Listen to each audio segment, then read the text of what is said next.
권력이 절대화되면 반드시 부패한다는 말이 있습니다. 미국 역사상 이 말을 가장 극명하게 보여준 인물이 바로 J. 에드거 후버였죠. 거의 반세기 동안 FBI를 지배하며 대통령보다도 더 강력한 힘을 휘둘렀던 이 남자는 겉으로는 정의의 화신이었지만 실제로는 누구보다 어둠 속에서 살았던 인물입니다. 그런데 더 놀라운 것은 그의 진짜 모습이 죽음 이후에야 드러났다는 사실이죠. 48년이라는 세월 동안 FBI 국장 자리에 앉아 있으면서 8명의 대통령을 거쳐간 이 남자는 누구보다 많은 비밀을 품고 살았습니다. 지금부터 미국을 뒤흔든 권력자의 숨겨진 진실을 파헤쳐 보겠습니다. 1972년 5월 2일 새벽, 워싱턴 DC의 한 고급 저택 침실 바닥에서 FBI 국장 J. 에드거 후버가 시신으로 발견됐습니다. 77세의 나이로 심장마비로 추정되는 자연사였죠. 하지만 그가 숨을 거두자마자 벌어진 일들은 전혀 자연스럽지 않았습니다. 후버의 죽음이 확인되자마자 정체불명의 정장 차림 남성들이 그의 집안 곳곳을 뒤지기 시작했습니다. 이들은 FBI 요원도 백악관 직원도 아니었죠. 그들이 찾던 건 후버가 평생 모아온 비밀 파일들이었습니다. 정치인들의 추문부터 정부 고위직들의 치부까지 그 파일에는 워싱턴 전체를 뒤흔들 만한 폭탄 같은 정보들이 담겨 있었거든요. 후버의 개인 비서 헬렌 간디는 그날 밤새도록 가장 민감한 파일들을 분쇄기에 넣어 파기했습니다. 무려 수십 박스 분량의 기밀 문서들이 그렇게 사라졌죠.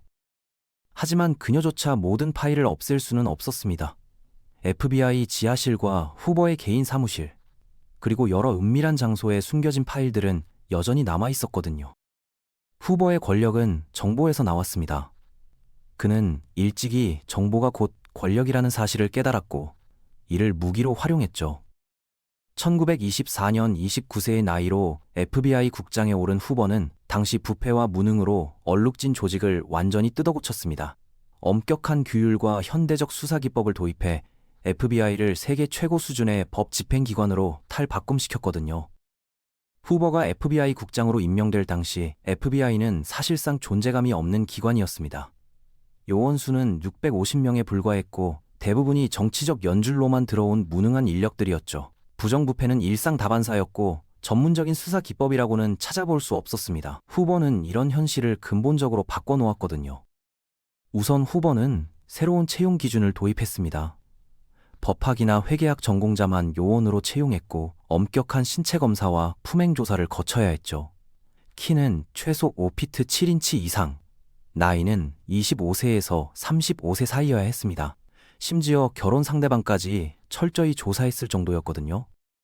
요원들의 외모와 행동에 대한 규정도 매우 구체적이었습니다. 흰 셔츠에 어두운 정장, 넥타이 착용은 필수였고 모자도 반드시 써야 했죠. 수염이나 콧수염은 금지였고 머리 길이까지 규정이 있었습니다. 후버는 FBI 요원들이 어떤 모습이어야 하는지 세세한 부분까지 통제했거든요. 훈련 프로그램도 혁신적으로 바뀌었습니다. 버지니아주 쿼티코에 FBI 아카데미를 설립해 체계적인 교육을 실시했죠. 법학, 범죄학, 심리학부터 사격술, 체포술, 추적술까지 종합적인 커리큘럼을 운영했습니다. 이런 전문 교육을 받은 FBI 요원들은 기존 지역 경찰들과는 차원이 다른 수사 능력을 보여줬거든요. 과학수사 기법의 도입도 후버의 큰 업적 중 하나였습니다. 지문 데이터베이스를 구축하고 탄도학 분석실을 만들었죠. 혈흔 분석, 필적 감정, 화학 분석 등 당시로서는 최첨단 기술들을 수사에 활용했습니다. 1930년대에 이미 FBI 연구실은 세계에서 가장 앞선 과학수사 시설로 인정받고 있었거든요. 1920년대와 30년대 미국은 대공황의 혼란 속에서 존 딜린저, 베이비페이스 넬슨, 보니 앤 클라이드 같은 악명 높은 갱스터들이 활개치던 시대였습니다. 이들은 자동차와 기관총을 이용해 은행 강도를 일삼았고 주 경계를 넘나들며 지역 경찰력을 조롱했죠. 지역 경찰력만으로는 이들을 막아낼 수 없었습니다. 이때 후버의 FBI가 나섰습니다.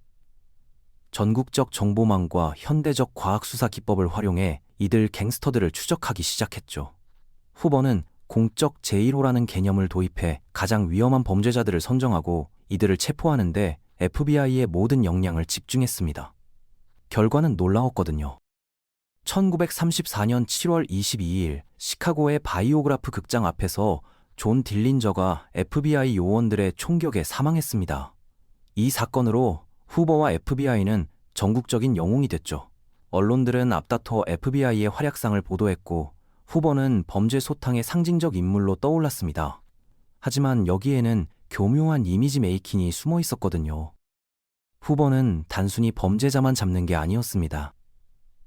그는 헐리우드 스타들보다 더 큰 홍보팀을 거느리며 자신과 FBI의 이미지를 지속적으로 관리했죠. FBI 홍보부서는 영화, 라디오 프로그램, 만화책, 심지어 장난감까지 FBI를 소재로 한 모든 콘텐츠를 통제했습니다. 언론과의 관계도 매우 전략적으로 관리했습니다. 후보에게 우호적인 기자들에게는 독점 정보를 제공하고 비판적인 기자들은 철저히 배제했죠.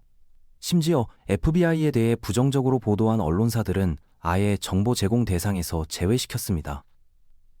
이런 식으로 후보는 자신에게 유리한 여론 환경을 조성했거든요. 후보는 또한 자신을 FBI와 동일시하는 전략을 구사했습니다.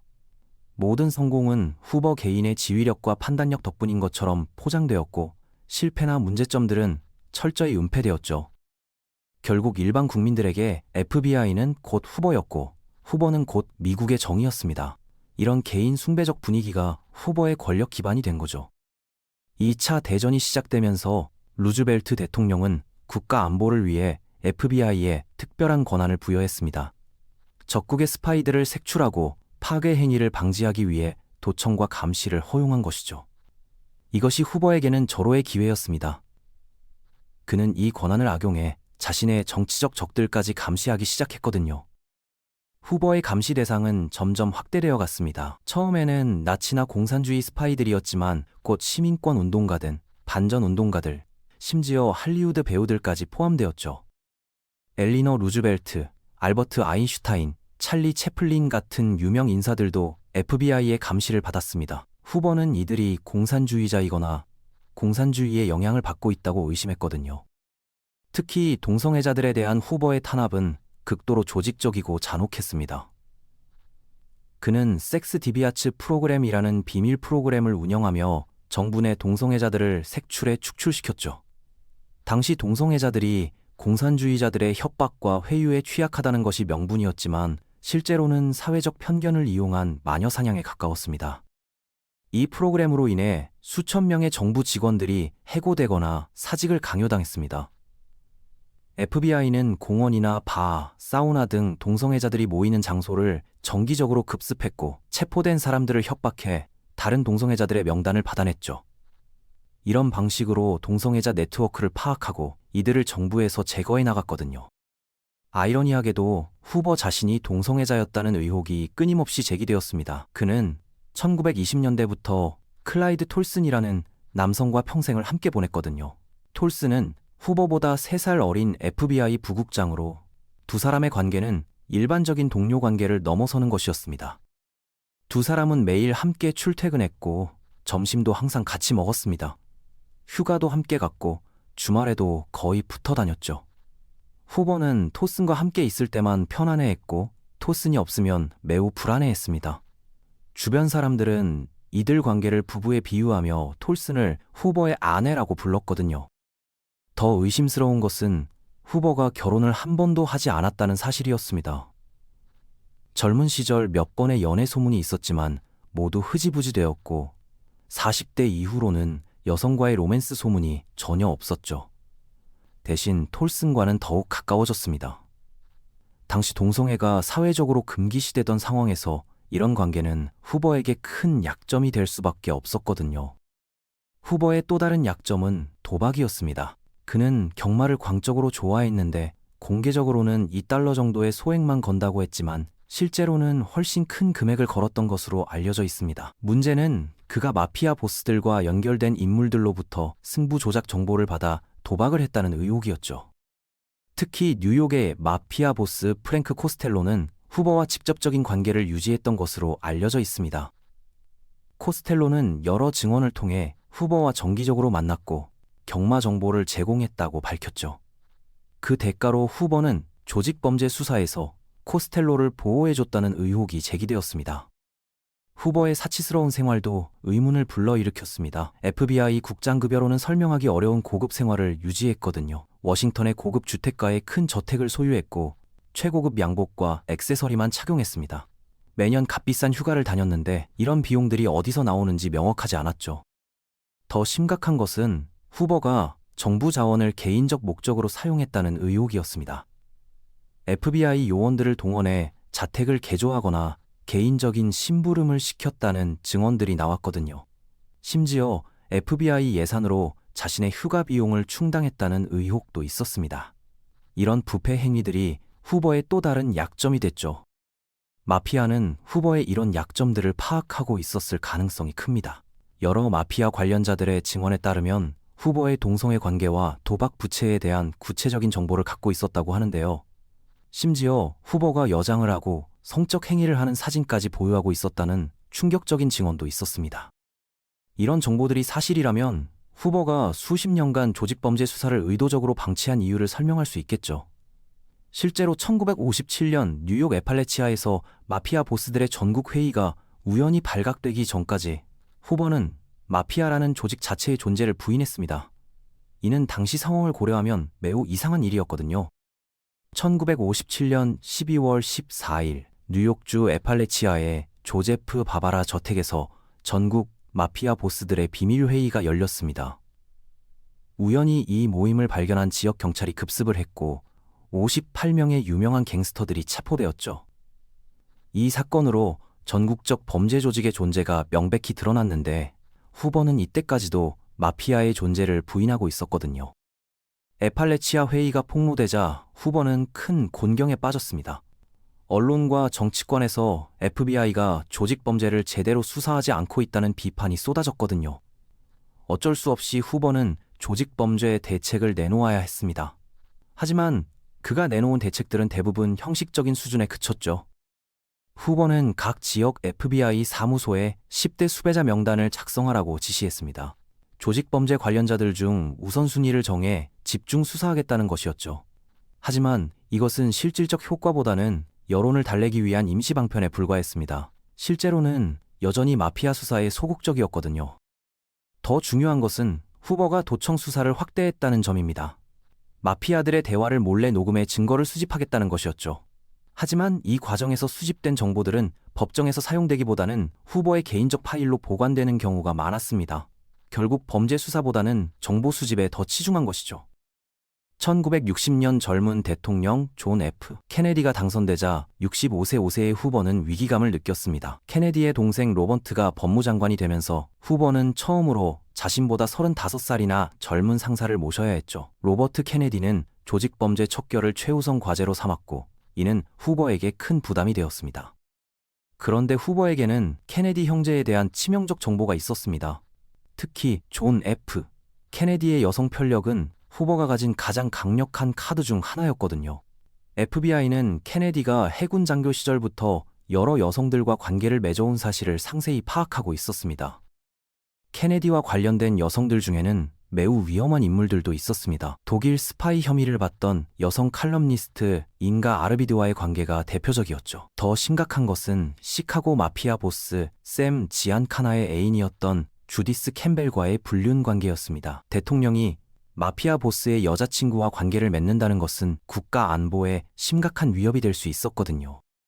후보는 이런 정보들을 면밀히 수집했습니다. 백악관에서의 은밀한 만남부터 호텔에서의 미래까지 모든 것이 FBI의 감시망에 포착되었죠. 심지어 대통령과 여성들의 통화 내용까지 도청으로 녹음했습니다. 이런 자료들은 후보가 케네디 행정부를 통제하는 강력한 무기가 되었거든요. 후보는 이 정보들을 교묘하게 활용했습니다. 직접적으로 협박하지는 않되 자신이 모든 것을 알고 있다는 사실을 케네디에게 인식시켰죠. 예를 들어 케네디 캠벨 관계에 대한 보고서를 로버트 케네디에게 전달하면서 국가 안보상 우려되는 사항이라고 표현했습니다. 이런 식으로 압박하면서 자신의 지위를 보호했거든요. 케네디 대통령은 후보의 압박을 받아들일 수밖에 없었습니다. 1963년 5월 주디스 캠벨과의 관계를 완전히 정리했고 다른 여성들과의 관계도 더욱 조심스럽게 관리하기 시작했죠. 하지만 이미 후보는 충분한 정보를 확보한 상태였습니다. 케네디가 후보를 해임하려 했다는 소문이 있지만 결국 실행에 옮기지 못했거든요. 1960년대 중반부터 후보는 시민권 운동에 대한 탄압을 본격화했습니다. 마틴 루터 목사를 비롯한 시민권운동 지도자들을 공산주의자로 규정하고 광범위한 감시와 방해 공작을 벌였죠. 후보는 흑인들의 평등권 요구를 미국 사회를 파괴하려는 공산주의 음모로 해석했습니다.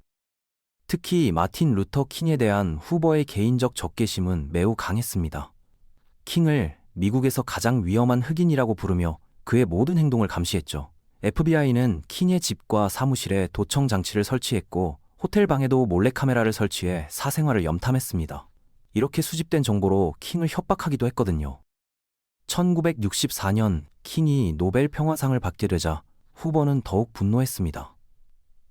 FBI는 킹에게 익명의 편지를 보내 자살을 종용하기까지 했죠. 편지에는 킹의 불륜 관계를 담은 녹음 테이프도 함께 들어있었습니다. 이런 극단적인 방법까지 동원하면서 킹을 정치적으로 매장시키려 했거든요. 후보의 탄압은 킹뿐만 아니라 다른 시민권 운동가들에게도 가해졌습니다. 전국 유색인 지위 향상협회 NAACP, 남부기독교 지도자회의 SCLC 등 주요 시민권 단체들이 모두 FBI의 감시를 받았죠. 후보는 이들 단체의 요원들을 침투시켜 내부 정보를 빼내고 분열을 조장하기도 했습니다. 1960년대 후반 들어 반전 운동이 확산되자 후보의 탄압 대상은 더욱 넓어졌습니다. 베트남 전쟁에 반대하는 학생들과 시민들을 모두 공산주의자로 몰았죠. 대학 캠퍼스에 요원들을 파견해 학생 운동가들을 감시했고 반전 집회를 방해하기 위한 각종 공작 활동을 벌였습니다. 특히 코인텔프로, 카운터 인텔리전스 프로그램이라는 비밀 프로그램을 통해 체계적인 탄압을 가했습니다. 이 프로그램은 1956년부터 시작되어 1971년까지 운영되었는데 공산주의자나 좌익 운동가들을 감시하고 무력화시키는 것이 목적이었죠.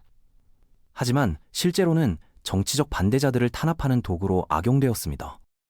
COINT의 활동 범위는 상상을 초월했습니다. 가짜 편지를 보내 단체들 사이에 분열을 조장하고 허위 정보를 유포해 지도자들의 명예를 실추시켰죠. 심지어 폭력 사태를 유도해 운동 자체를 위축시키기도 했습니다.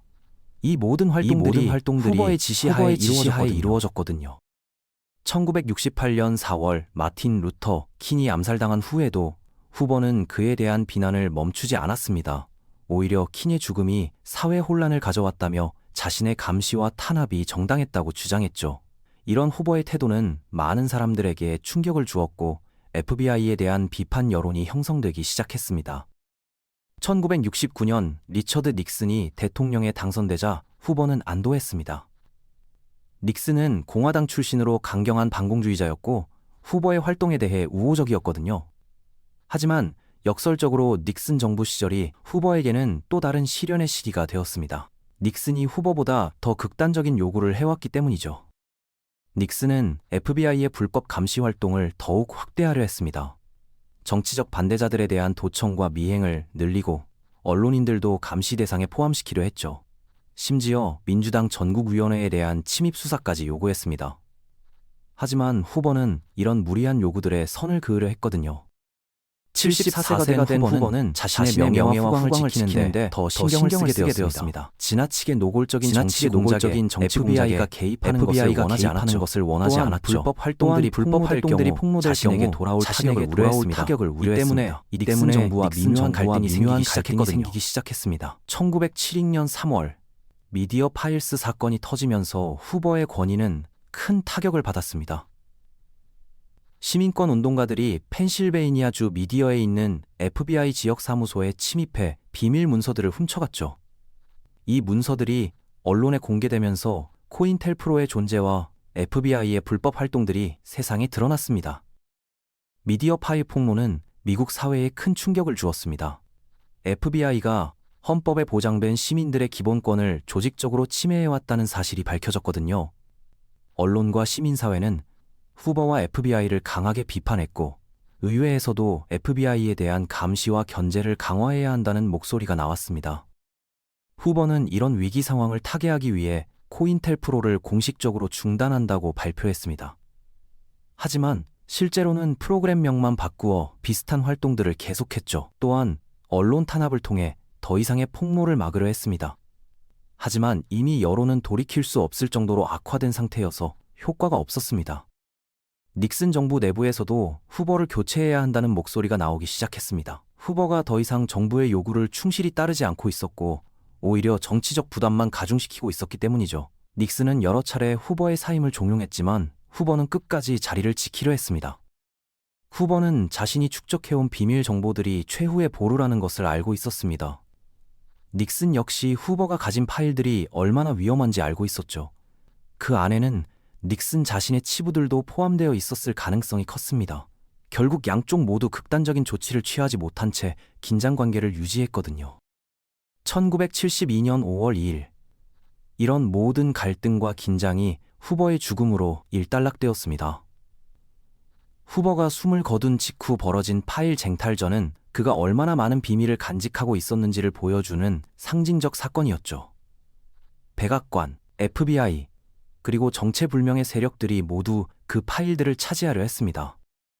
후보의 죽음과 함께 그의 평생 동반자 클라이드 톨슨이 사실상의 유족 역할을 했습니다. 후보는 유언을 통해 자신의 재산 대부분을 톨슨에게 물려줬고 장례식에서도 톨슨이 연결사를 대신 받았죠.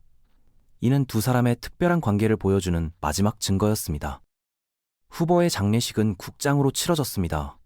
국회의사당 로툰다에 관이 안치되었고 수만 명의 조문객들이 마지막 인사를 드렸죠. 역대 대통령들과 정치 지도자들이 모두 참석해 그의 공로를 치하했습니다. 하지만 이미 많은 사람들이 후보의 진짜 모습에 대해 의문을 품고 있었거든요.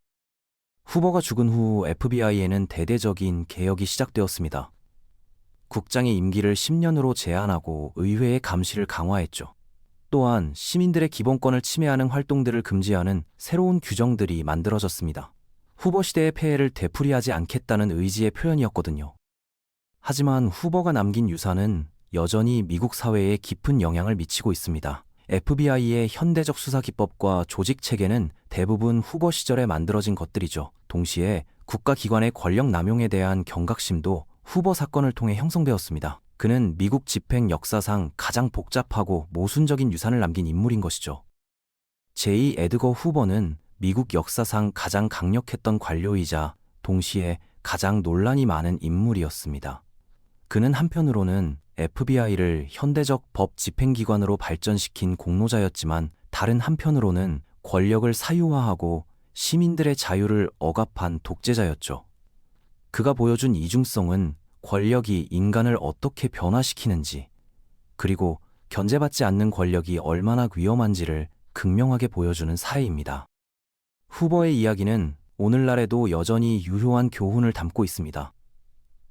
정보기관의 역할과 한계, 국가 안보와 시민의 자유 사이의 균형, 그리고 권력에 대한 견제와 감시의 중요성 등 현대 민주주의가 직면한 핵심 과제들을 생각해보게 만들거든요.